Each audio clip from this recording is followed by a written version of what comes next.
Hi guys, happy Tuesday. We're on week 2, day 2, navigating a table of equivalent ratios.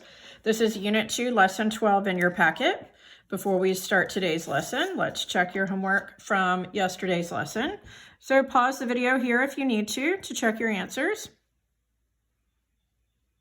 And pause the video here if you need to check these answers. Okay, so moving on to today's lesson, we are navigating a table of equivalent ratios. We've talked about equivalent ratios, so now we're just putting them in the form of a table. Don't worry about this first part right here. Let's come on down here and talk about taco prices. So we are told, use the table to help you solve these problems. Explain or show your reasoning. Noah bought 4 tacos and paid $6. So 4 tacos for $6. We put that information in the table.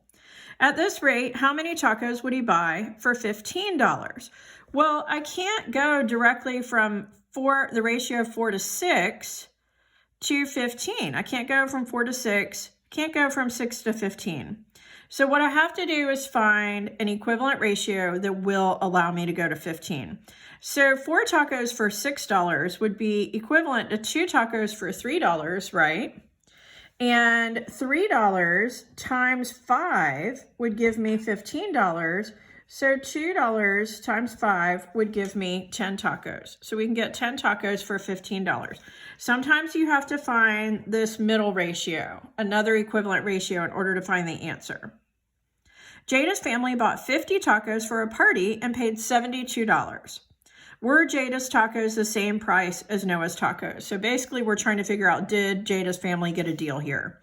Well, Noah paid $6 for 4 tacos. So we said that was the same thing as paying $3 for 2 tacos. So at that price, if his family were to pay $72, that would be the 3 times 24, or we actually could have gone from $6 here.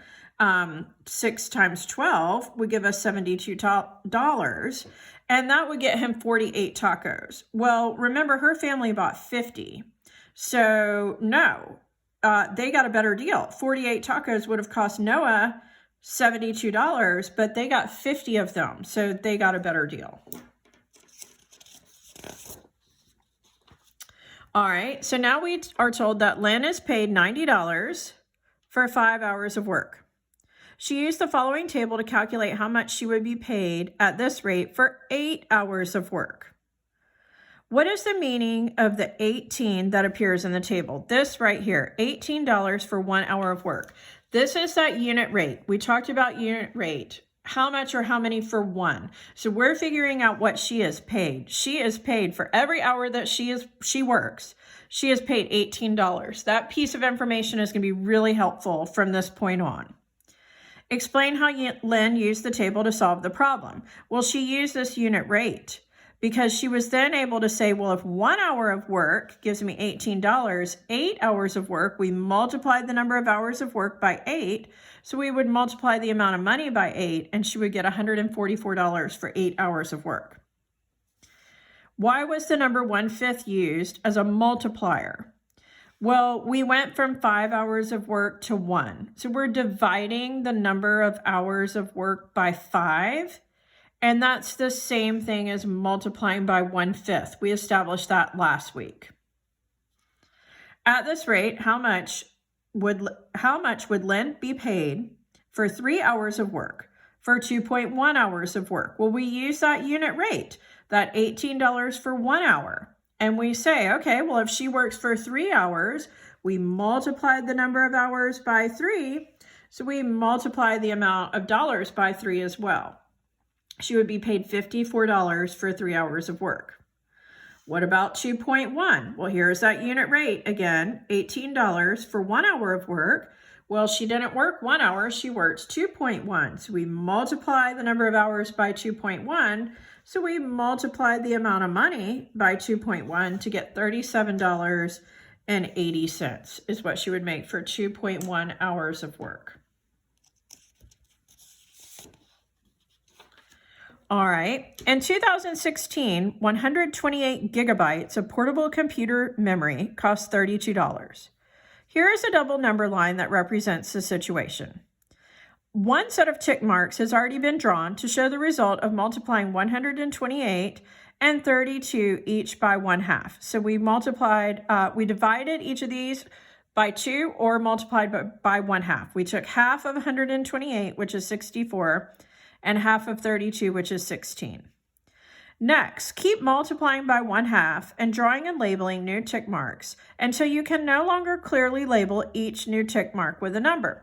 So I just kept multiplying these by 1/2 or splitting them in half. Instead of 64, I went to 32, and instead of 16, I went to 8. Instead of 32, I went to 16. Instead of 8, I went to 4. And instead of 16, I went to 8. And instead of 4, I went to 2. So I just kept cutting that number in half. Here is a table that represents the situation. Find the cost of 1 gigabyte. 1 gigabyte. You can use as many rows as you need. So I just kept splitting those numbers in half. And I got down to what I got down to here on the table. 8 gigabytes for $2. And I cut that in half. Well, if we cut 8 gigabytes in half, we get 4 gigabytes. Well, how much will 4 gigabytes cost? Half of 2, which is 1. All right, let's cut the number of gigabytes in half again. What's half of 4? 2. Well, what's half of $1? Half a dollar. And one more time, we're going to cut the gigabytes in half. Instead of 2 gigabytes, we cut it in half to get 1. Well, what was half of 1/2? 1/4. So the cost in dollars would be 1/4, which is the same thing as 25 cents. 1/4 of a dollar is 25 cents. Okay, read through this on your own, and then your independent work that you're going to do with this lesson is Unit 2, Lesson 12, Practice Problems, and you're going to do 1 through 7, but you're going to skip 4 and 5. You do not have to do 4 and 5. Just like yesterday, we have a table here. I went ahead and filled in the number of pennies so that we're all consistent with our answers. So go ahead and fill that in your packet. So number of pennies is 1, 2, 3, 4, and 5. And you'll need to fill out the mass here and then the number of pennies here. Okay. All right. If you have any questions, email me. So again, you're doing 1 through 7. You may skip 4 and 5. And I did also fill in some numbers on this double number line on number 6, if you want to copy that. Any questions, email me, and I will talk to you all tomorrow.